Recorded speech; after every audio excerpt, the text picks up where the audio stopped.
volonté de gagner, l'envie de réussir, l'envie d'atteindre son plein potentiel, ce sont les clés pour atteindre l'excellence personnelle, disait Confucius. Chers amis Toastmasters, distingués invités, bonjour et bienvenue à bord du bateau de l'excellence. Vous êtes au club Sprovette Espoir, où l'espoir de devenir meilleur est garanti. S'il vous plaît, acclamez très fortement.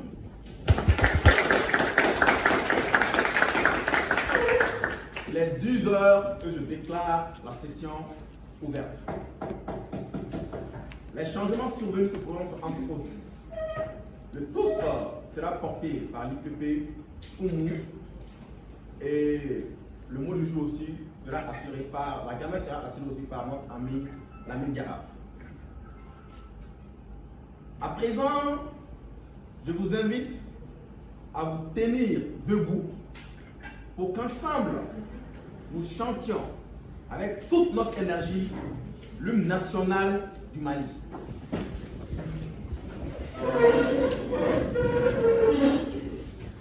À 3, on commence. 1, 2, 3. Avant la belle Mali, pour ta prospérité, fidèle à ton destin, nous serons tous unis. Un peu, un but, une foi, pour une Afrique unie.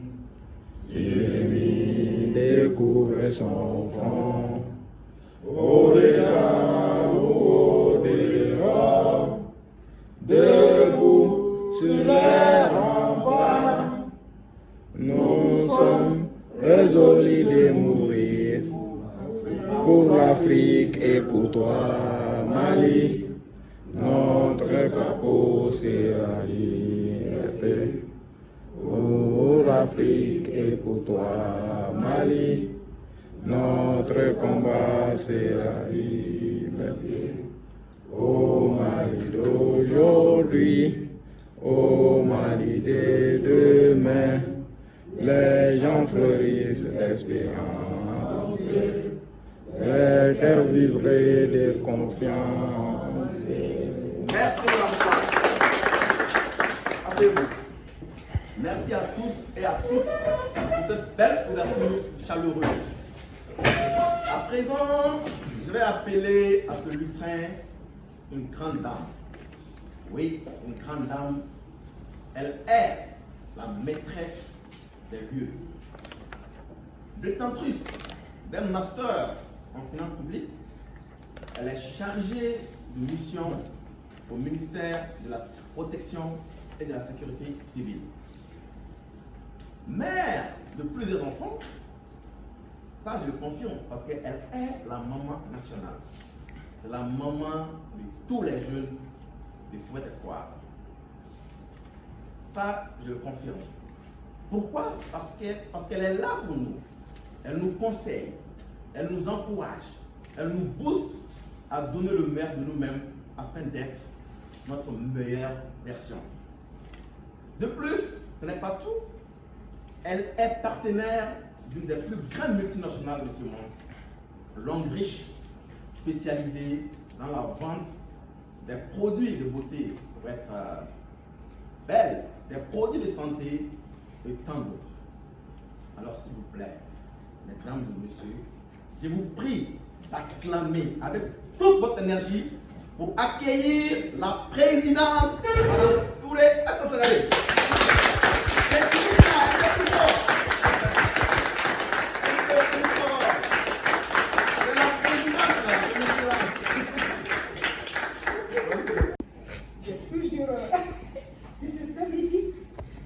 Janvier 2024. Une fois de plus, merci d'être là pour rehausser l'éclat de cette belle rencontre. Pablo Picasso disait, je cite, seuls ceux qui osent s'accordent le droit de cieux. Très chers amis, une vie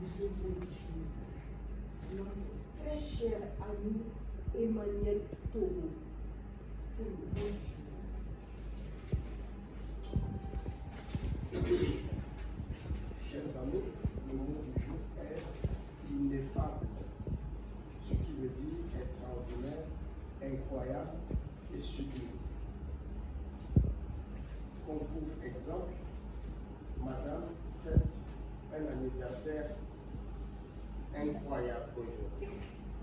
Donc je vous encourage et je vous invite à l'utiliser au maximum. Merci beaucoup. Applaudissements. Ensemble, vous allez chanter avec moi, ok? Si vous aimez Toastmaster, tapez les mains. Si vous aimez Toastmaster, si vous aimez Toastmaster, tapez les mains. Si vous aimez Toastmaster, si vous aimez Toastmaster, si vous aimez Toastmaster, tapez les mains. Tapez les mains. Tapez les mains. C'est très très fort pour vous. Merci Madame la Présidente. C'est avec un cœur hyper oxygéné par l'espérance de la puissance divine que j'ai l'immense plaisir d'animer cette ineffable session Toastmaster. Je vous souhaite encore une fois de plus la bienvenue et installez-vous confortablement car cette session ne sera pas une session où il y aura manque de sauce. Vous me donnez aujourd'hui le pouvoir de vous étinceler et l'esprit clair que c'est une mission déjà accomplie. Car j'ai des communicateurs et des leaders extraordinaires qui vont m'accompagner tout au long de cette ineffable session. Quant aux invités, sachez que le Toastmaster est une association à but non lucratif qui forme ses membres à être des communicateurs et des leaders aguerris. Et qu'une session Toastmaster comprend 3 phases. La première phase est la phase administrative, vient d'être faite par notre président et elle a pris fin directement, j'ai pris la parole. Nous allons entamer la deuxième phase, qui est la phase éducative. Elle est composée de 2 sous-parties. La partie de voltobis ou le cœur bas à l'air. C'est la partie où un Toastmaster chevronné viendra poser des questions à l'improviste aux participants pour qu'ils donnent leur avis sur le thème du jour sans préparation. Elle sera suivie d'une petite pause de 10 minutes, histoire de renforcer notre capacité. Après la pause, nous aurons le discours préparé qui est la deuxième sous-partie de la phase éducative. Donc des Toastmasters aguerris ont passé les nuits blanches à nous préparer des discours dont ils vont faire part aujourd'hui.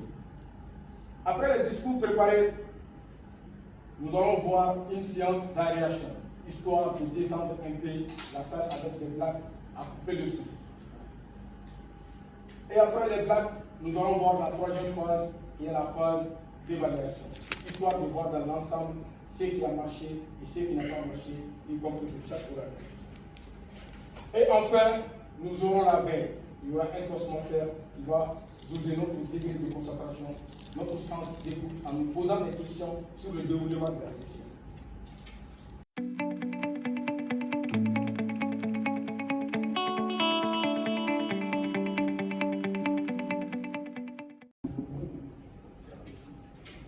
Voyez-vous, l'une des pires choses qui puisse arriver à une personne, c'est d'être incapable de placer un seul mot lorsqu'on entend le micro dans la rue, à la maison, au bureau, à la suite d'un événement. Ici, à Toastmasters, vous apprendrez à développer des compétences qui vous permettront de faire face de la meilleure des façons à n'importe quelle situation. Chers amis Toastmasters, distingués invités, bonjour et bienvenue à la séance des pays voltopiques. Tout à l'heure, je poserai à l'improviste des questions à l'auditoire pour permettre à chacun de parler en répondant aux questions pendant 1 minute au minimum et 2 minutes au maximum. Avant de continuer, y a-t-il des invités qui ne voudraient pas prendre part à ce jeu passionnant, amusant et très intéressant? Qui ne dit mot consent, acclamé très fort.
l'Association de Dieu à 3 de nos voyants membres qui ont l'immense chance de coïncider cette date de naissance avec le jour de la fête de l'année. Chantez avec moi. Joyeux anniversaire, joyeux anniversaire, joyeux anniversaire. À votre attention, s'il vous plaît. Un anniversaire n'est pas un chiffre de plus. Un anniversaire est une chance de fêter une personne qui nous est chère et de lui dire combien nous l'aimons.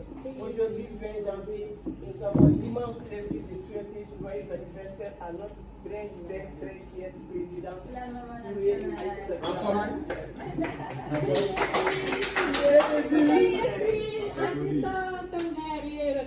À notre voyant trésorier d'analyse privée, malheureusement absent, et à notre très cher toastmaster, docteur Rokiat.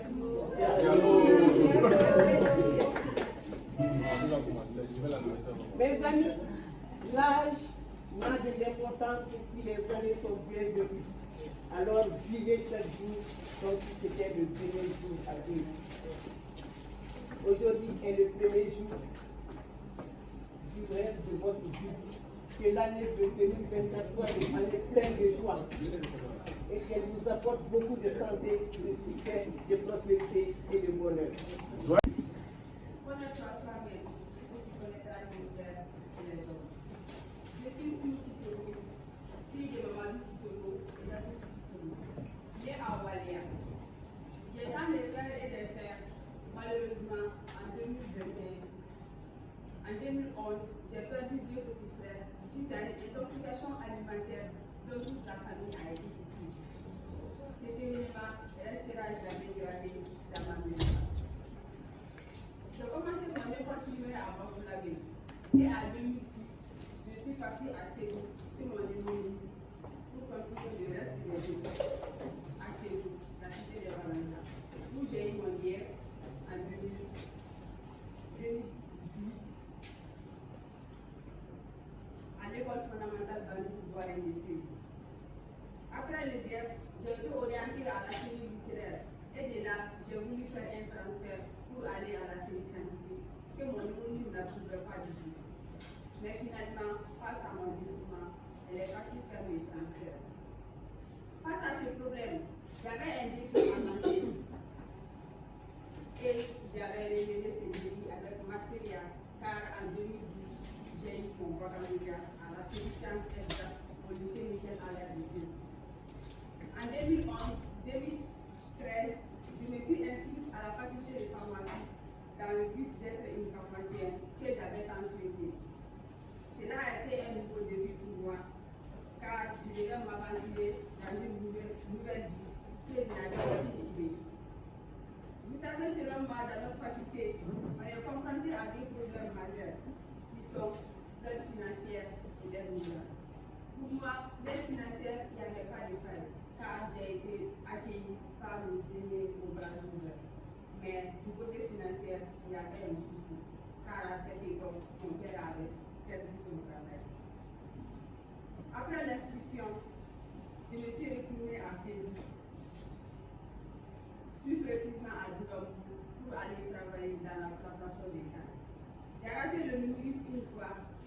Ma vie à la faculté a été et sera un moment inoubliable pour moi, car j'ai des moments de forte pression où je ne savais quoi faire et des moments de joie, car c'est dans cette faculté que j'ai rencontré mon cher et tendre époux, qui s'est beaucoup sacrifié pour moi et d'ailleurs qui continue toujours de le faire. Merci d'être un bon mari pour moi et d'être un bon père pour tes enfants. Je me suis mariée en 2016 quand je faisais la 3e année de pharmacie. J'ai 2 enfants, une fille de 6 ans et un garçon de 3 ans et demi. J'ai eu mes enfants au cours de mes cursus universitaires. J'ai soutenu ma thèse de doctorat en novembre 2021 au centre de formation et de recherche sur le paludisme et l'autisme au sein de la faculté. Je faisais des stages pendant les vacances à la pharmacie Pumba. En 2009, j'ai été recrutée en tant qu'interne et en fin 2020, le docteur m'a proposé le poste d'assistanat à cause de mon engagement. Et à mon tour, j'ai saisi cette opportunité sans réfléchir. Actuellement, je suis nommée par la famille du défunt docteur Koulibaly Mahamadou et de l'ordre du district pour être la pharmacienne gérante de cette pharmacie, due au dossier du pharmacien gérant le 10 octobre 2023. Selon sa famille, il m'avait fait confiance pendant tout ce temps et aussi, ils vont faire de même. Je prie le bon Dieu pour le repos éternel de ce temps. Je suis passionnée par la recherche et je souhaite faire une carrière dans la recherche. J'adore la lecture et la musique. Je déteste d'être dépendante. J'ai fait la connaissance de ce beau club grâce à mon confrère et le président de notre promotion, Dr Suleiman Kala. Merci infiniment. J'ai adhéré à ce beau club dans le but de pouvoir parler efficacement en public et d'être la meilleure version de moi-même. J'ai vraiment été fascinée par ce club dès ma première visite en tant qu'individu. Un grand remerciement à l'égard des Toastmasters, plus précisément au club Proverbe Espoir. Chers amis Toastmasters, distingués invités, je termine en disant que, tout comme un enfant compte sur ses parents pour le réussir dans la vie, je compte sur vous pour être la meilleure version de moi-même. Est-ce que vous avez aussi remarqué qu'il n'y a aucune différence entre 2023 et 2024? Eh bien oui. Les soleils se lèvent et se couchent de la même manière. Les cours des fleuves n'ont pas changé. Nous sommes les seuls à pouvoir changer et nous sommes obligés de le faire. Cependant, laissez-moi vous raconter le vécu d'Aïcha. Aïcha est une ineffable jeune dame travaillant dans une pharmacie de la classe. Très engagée et habile dans son travail, elle contribuait d'une manière à la force de la clientèle de la dite officine. Toujours accueillant les clients avec enthousiasme, certains d'entre eux-mêmes ont confié qu'ils venaient dans cette pharmacie juste à cause de la qualité des services de Aïcha. Un beau jour, lorsque Aïcha s'apprêtait à rentrer à la maison, car c'était l'heure de la descente, un client vient avec un bon d'assurance maladie obligatoire. Altruiste qu'elle est, Aïcha se mit à servir les clients sans pour autant vérifier si tous les cachets y étaient. Faute qui n'a pas échappé à l'œil de son employeur, car à la fin du mois, le bon a été refusé par l'assurance. Le patron furieux s'écria sur Aïcha en ce cas. Aïcha, je t'ai pourtant dit d'être vigilante lors de la délivrance des ordonnances. Tu me crées toujours des problèmes et tu me fais perdre de l'argent. Et comme si cela ne suffisait pas, il soustrait cette somme du salaire de Aïcha. Pourquoi je vous parle de Aïcha? Situation intrigante, n'est-ce pas? C'est pour évoquer un autre type de leadership appelé leadership appréciatif et un nouveau paradigme. L'interprétation habituelle de l'étymologie du mot leader l'amène souvent à être celui qui conduit, celui qui sait ce qu'il faut faire, celui qui dit où aller et comment y aller, et celui qui trouve des solutions aux problèmes posés par les membres de son équipe. Le leadership appréciatif apporte une vision complémentaire à ce rôle en l'invitant à être aussi celui qui stimule la curiosité et les réflexions de l'équipe. Et aussi celui qui s'assure de l'épanouissement et du bien-être de toute son équipe. Être un leader appréciatif, c'est être bienveillant. C'est aussi prendre le temps de considérer son équipe pour les chefs d'entreprise et aussi son organisation pour les présidents d'associations comme une ressource, comme un réservoir de ressources et de potentialités plutôt que comme une masse de problèmes à résoudre. Pour cela, il faut que le leader change de lunettes afin de voir le verre à moitié moitié plein au lieu de le voir à moitié vide. C'est-à-dire, au lieu d'avoir une vision majoritairement axée sur les problèmes, les échecs, les manques, les faiblesses, il doit tourner le regard sur le monde qui l'entoure, c'est-à-dire les solutions co-construites, les forces, les succès et aussi les réussites. Un monde appréciatif, au lieu d'avoir une vision focalisée sur ce qui ne va pas, il faut plutôt se focaliser sur ce qui fonctionne dans son équipe ou dans son entreprise. Un leader ne doit pas avoir une vision figée de la réalité. Il doit avoir une vision proactive d'une réalité collective qui se construit chaque jour et aussi, il doit avoir la conviction que le monde du travail dans lequel on est le fruit de nos échanges collectifs et qu'il se nourrit des forces, de l'énergie et de la créativité de tout un chacun.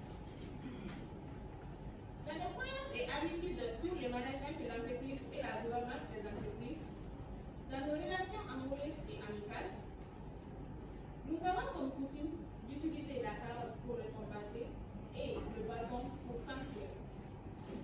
Le leadership appréciatif nous recommande plutôt de rechercher les sources de satisfaction et les motivations intrinsèques des individus pour créer les conditions de l'implication et de l'engagement.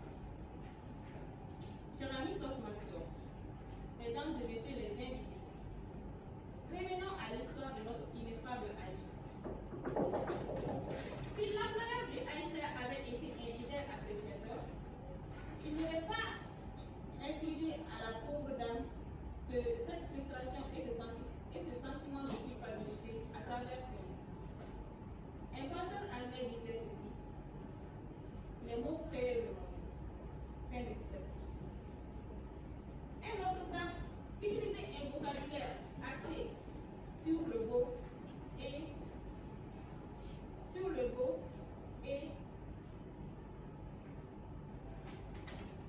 utiliser un vocabulaire axé sur le beau a un impact positif dans la vie de chaque employeur.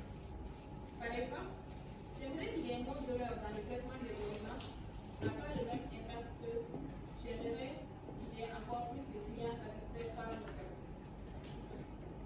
J'invite alors les chefs